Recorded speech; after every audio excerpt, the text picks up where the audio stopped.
How I claim my artist account in less than 24 hours. I mean like 13 to 15 hours. I applied for this in the evening, and the next morning 4 a.m. my account was ready. So the first thing is to go to your setting and privacy. If you don't see the artist hub here, then head out to your creator center. You're going to get artist hub. Click on it. If you click on it, to take you to this place where it's going to show apply. It's because I've already applied. That's the reason why it's showing like this.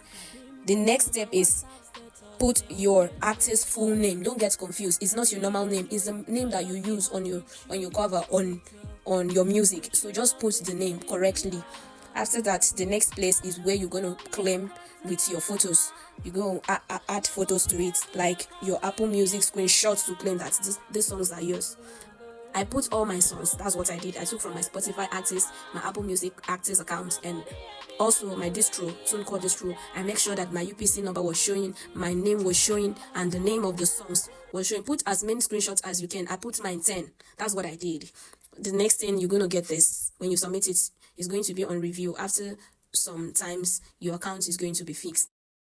Lest I forgot, my bio was just on artists, nothing else, before I started that process. Share this video to people who you know that may have interest in this. Bye.